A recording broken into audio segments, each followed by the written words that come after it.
Hello, I just had a meeting with Brandon Dawson. I'm Maria, and here are my 2 lessons learned for today's topic: when to bring investors in and how much cash to put in cash reserves. Question: we've been using our profits to grow, just putting all the profits back into the business to grow and grow. But I've noticed that now that we're passing the 10 million revenue per year, our payroll is getting pretty high. So I'm kind of wondering, when should I stop using my profits for growth? Keep that in the bank account and start bringing investors into the company to grow and to buy equipment. Answer: he left all the money in the business early on. He didn't pay himself in 2006 until 2016, minus tax payments.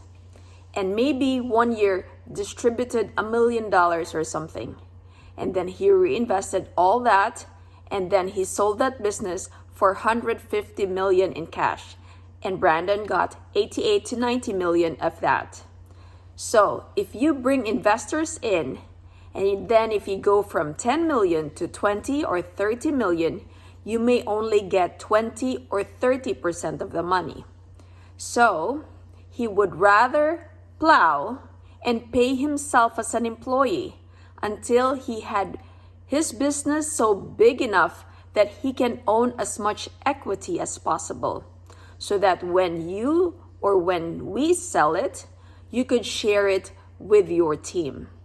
You would rather do that rather than take all the money out of the business now or bring new investors in right now because they're not getting all the growth.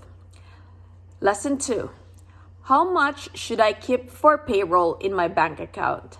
There is an algorithm. When he first started his business, he wanted to just get enough money. He had 30 days of excess cash in the bank. Once he hit 30 days, he went after 90 days. And then after that, he wanted 6 months. And then after that, he wanted a year.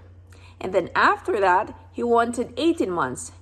And once he had 18 months, he just tithed. And he grew it.